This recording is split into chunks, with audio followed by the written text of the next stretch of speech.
Olá, boa noite. Sejam todos muito bem-vindos mais uma vez a mais um programa de quarta-feira, a este momento de comunhão, de oração tão importante para cada um de nós. Que a paz de Cristo esteja com todos e que nós possamos ter um bom momento de comunhão e louvor agora.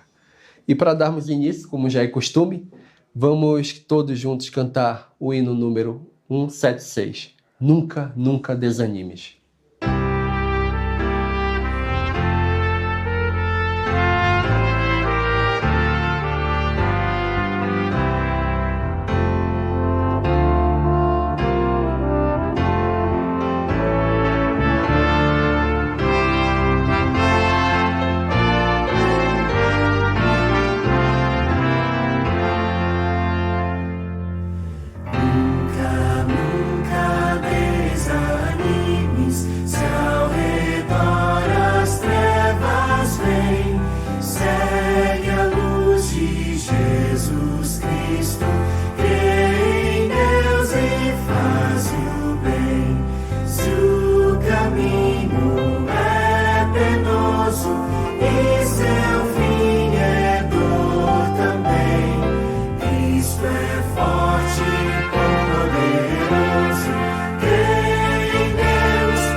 Eu gostaria de convidá-los todos agora para uma oração.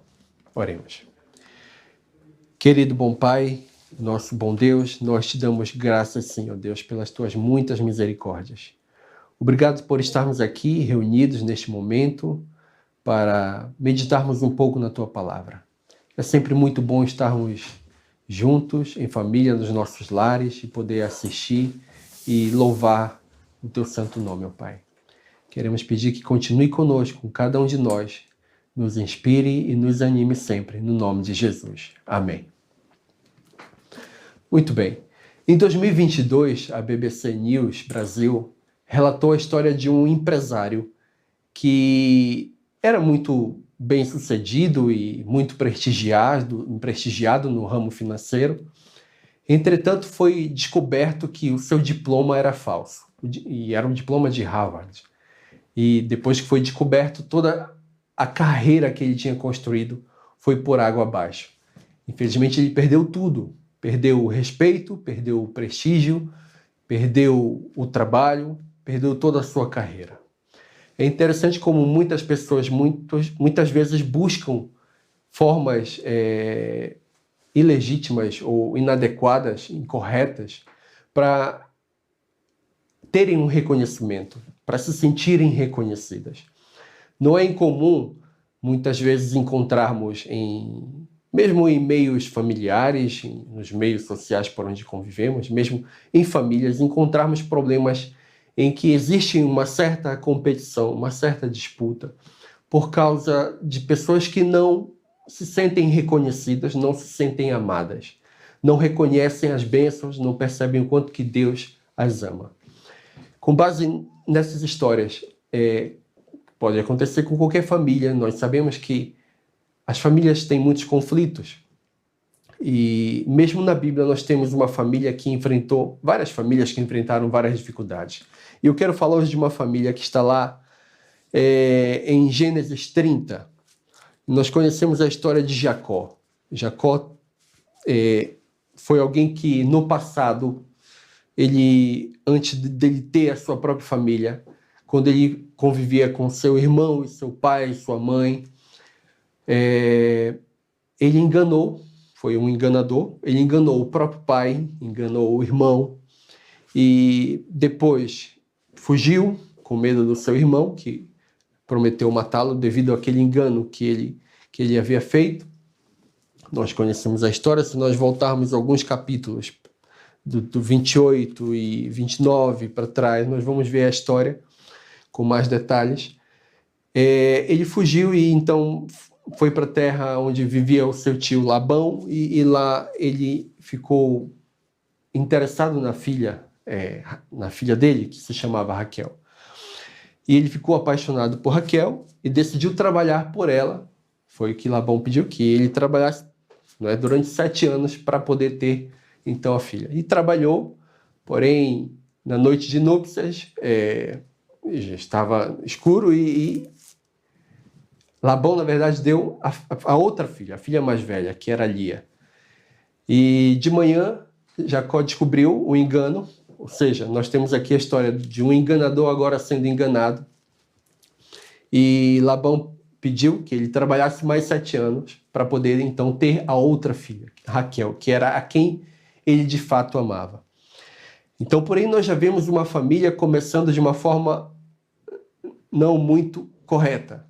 De fato, Deus determinou, instituiu que a família fosse formada por um homem e por uma mulher. E aqui nós temos, então, Jacó tendo 2 mulheres. E o que aconteceu é que a família passou por vários conflitos. E por mais conflituosos que sejam as dificuldades e os problemas que venham enfrentar as famílias, seja a minha família, a sua família, é sempre importante nós buscarmos fazer aquilo que é a vontade de Deus e esperarmos nele os planos dele. E acima de tudo, também não buscarmos reconhecimento das pessoas, sejam elas no trabalho, ou estejam elas no nosso ambiente social, ou na escola, ou mesmo na família. Eu conheço famílias mesmo bem próximas em que os primos estavam ali sempre em disputas para ver quem era o mais bem-sucedido na família. E as mães de cada um dos primos disputavam e contavam vantagens e acabavam com isso provocando grande discórdia no meio familiar ali. E isso trouxe uma grande separação e a família toda ficou dividida. De fato, não é isso que Deus quer. E a história conta o seguinte, aqui no capítulo 30, vendo Raquel que não dava filhos a Jacó, teve ciúmes. Teve ciúmes de sua irmã. Vejam bem, aqui já começa um dos problemas. Ainda mais nesse contexto em que Jacó tinha 2 mulheres. Uma dava filhos e a outra não dava. É interessante como este capítulo ele traz conflitos familiares, ciúmes, manipulações, barganhas, milagres, até mesmo milagres, estratégias de prosperidade para essas famílias, para esta família. Foi tudo misturado, mas o que nós podemos ver neste capítulo é que Deus trabalha por trás das cortinas para que o seu plano se cumpra. E mesmo com todos os conflitos, ele está querendo dar o melhor para todas as famílias e para todos nós. Então nós temos aqui Raquel, que era amada, foi por quem Jacó trabalhou mais tempo para poder tê-la. Ela era amada, porém, ela se comparava com a sua irmã Lia, que dava filhos. Muitas vezes estamos cegos para as bênçãos do outro. Achamos que o outro é muito mais abençoado do que nós. Achamos que a grama do vizinho é bem mais verde que a nossa. E isso é um motivo de, muitas vezes, causar confusão e intrigas e discórdias. Temos que olhar para nós e reconhecer que Deus, Ele nos ama, Ele está cuidando de cada um de nós e que nós temos valor para Deus. O ciúme gera desespero e o desespero muitas vezes leva a decisões precipitadas. E é o que aconteceu aqui, na história que nós vamos ver a continuação em seguida. E não permita que a comparação tire a sua paz. Não permita se comparar com outra pessoa. Pense no que Cristo fez por você. Temos que pensar no que Cristo fez por cada um de nós.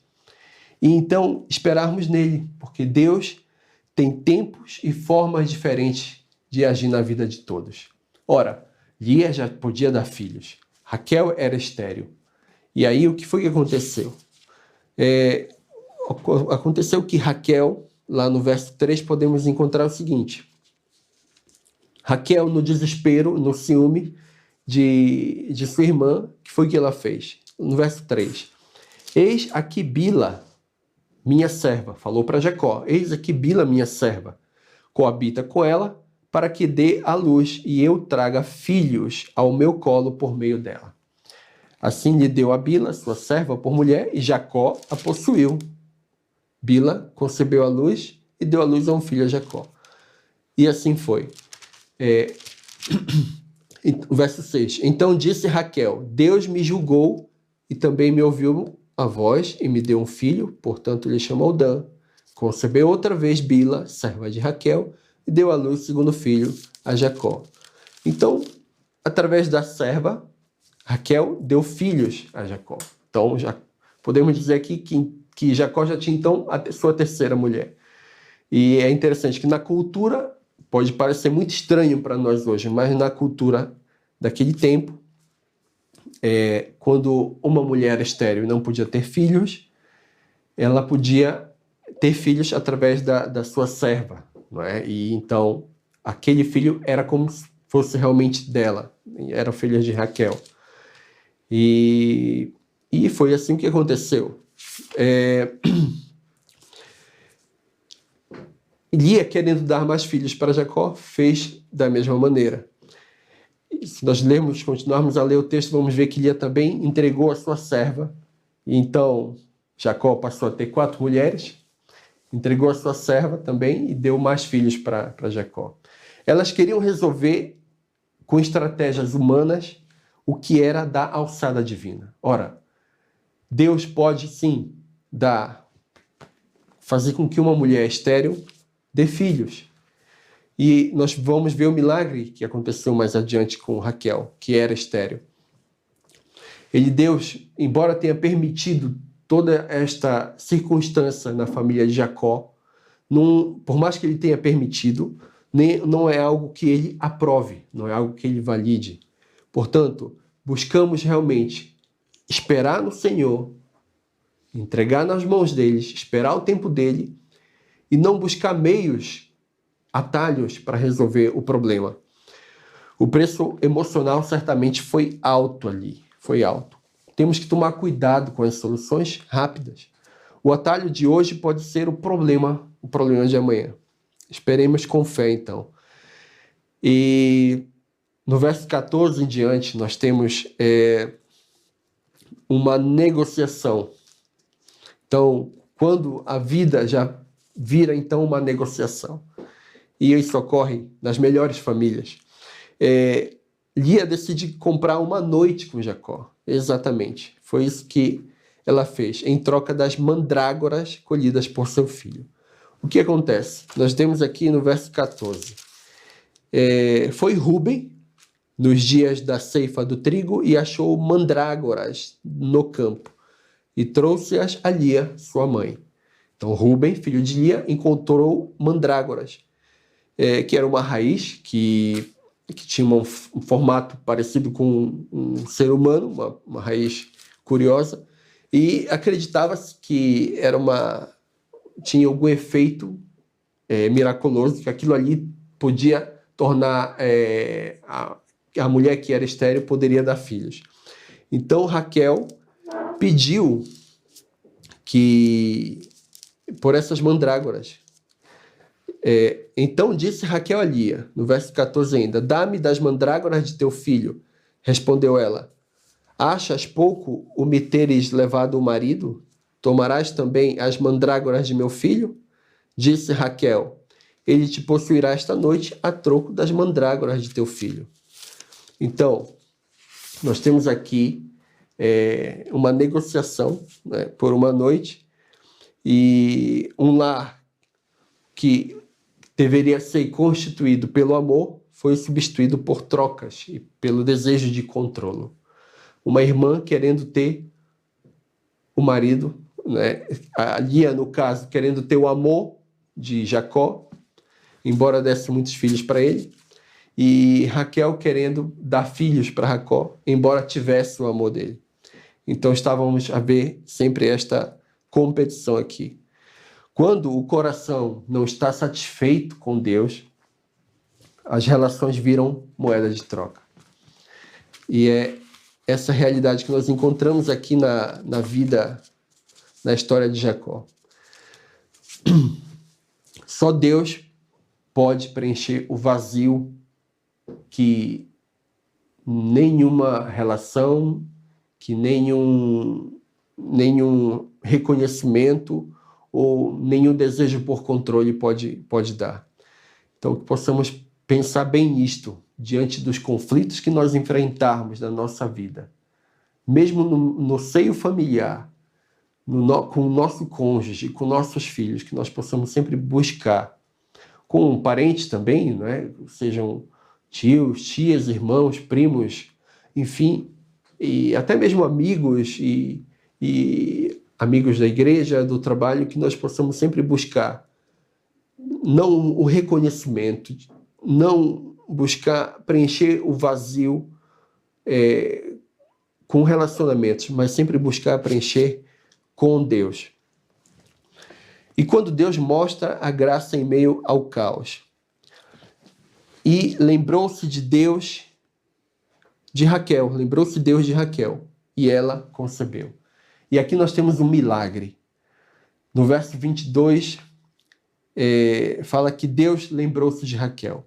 Sempre que a Bíblia fala que Deus lembrou-se, então é o momento em que ele vai agir. Não que ele tenha esquecido da pessoa, mas é um momento em destaque em que ele vai agir em prol daquela pessoa ou em prol daquela circunstância. E ela concebeu, e ela deu o primeiro filho. Então, já não era mais estéril, e miraculosamente ela deu um filho a Jacó, dela mesma. Deus não abençoa por mérito, mas por graça. E mesmo com toda aquela confusão, ele ouviu Raquel. Deus não se esquece. E assim como ele não se esqueceu de Raquel, ele também não se esquece de cada um de nós. Nasce José, aquele que seria a pessoa que iria futuramente salvar a família, né? Nós conhecemos a história de José. Mesmo quando tudo parece confuso, Deus está escrevendo uma história maior. A fidelidade dele não depende da sua perfeição, mas do plano eterno. O plano eterno que ele tem para a minha vida e para a sua vida. E Jacó também, desejando ter seus próprios bens e poder construir sua própria riqueza para deixar como herança para os filhos e também ficar independente do Labão, para quem ele ainda servia, ele desejou então sair, partir e pedir a parte dele. Fez uma negociação com Labão, entretanto Labão mais uma vez tentou enganar ele várias vezes, mudando o salário dele várias vezes. Porém, Deus deu sabedoria para que Jacó pudesse prosperar ali. E Jacó não prosperou por mágica das varas, como nós conhecemos ali na história, né, em que fazia com que o rebanho procriasse de acordo com o que havia sido acordado entre eles. Deus, ele dá estratégias, mesmo em ambientes de injustiça, mesmo que muitas vezes em nosso meio familiar nos sintamos injustiçados ou no trabalho, Deus sempre vai te dar estratégias, Deus sempre vai buscar. Não adianta alguém tentar impedir, que Deus sempre vai poder cuidar, derramar as bênçãos dele sobre a vida de todos nós. Nós podemos ver aqui, nessa breve reflexão de Gênesis 30, a história de Jacó e de sua família, de suas mulheres e filhos, e também do seu trabalho com Labão, que a vida que nós temos, ela é imperfeita. As famílias são complicadas. As decisões nem sempre são as melhores as que tomamos, mas Deus permanece fiel. E mesmo quando muitas vezes falhamos, Ele está sempre disposto a nos receber, a nos ajudar e a endireitar o nosso caminho. Transformar aquilo que nós escolhemos, o sofrimento que nós escolhemos de errado para a nossa vida, as decisões precipitadas que nós tomamos, Ele transforma aquilo em bênçãos para nós. Uma vez que nós colocarmos tudo nas mãos dele, e nós confiarmos e esperarmos nele, certamente Ele vai fazer cumprir o seu plano para a vida de cada um de nós. Mesmo quando tudo parecer sair fora do controle, Deus continua escrevendo a história com graça, propósito e fidelidade. Então, se você está vivendo conflitos internos, familiares, ou esperando por algo que espera muito tempo, parece que nunca chega, espere em Deus. A mensagem que nós temos aqui é: espere em Deus. Ele está no controle. Por mais que tudo pareça estar na nossa vida, na nossa sociedade e no mundo inteiro fora do controle, a certeza que nós temos é que Deus continua no controle. Ele ouviu Raquel, viu Lia e prosperou Jacó. Ele também cuidará de você. Que Deus abençoe a todos nós. E eu gostaria agora de convidá-los para cantar um hino e para encerrar. E é o hino número 178. Deus cuidará de ti.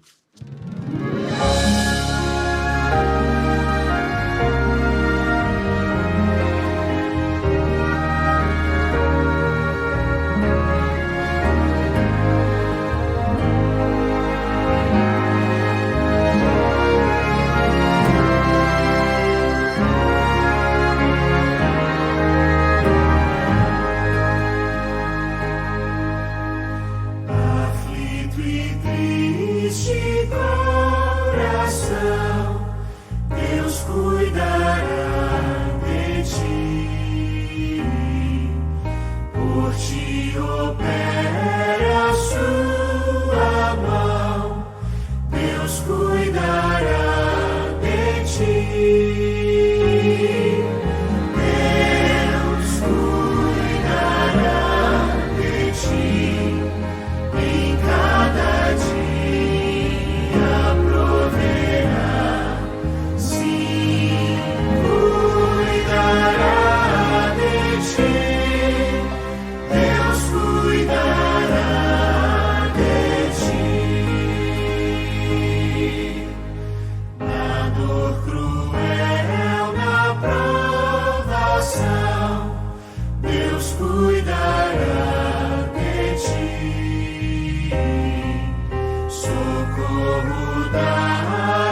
Vamos orar? Querido Deus, nosso bom Pai, nós te agradecemos porque podemos ter a certeza de que Tu estás no controle, ó Pai. Sabemos que por mais conflituosas que sejam as nossas vidas, a nossa vida, a nossa família, as nossas relações, nós sabemos que o Senhor está cuidando de nós, está cuidando de tudo, ó Pai. O Senhor quer salvar a cada um de nós, a cada um dos nossos familiares.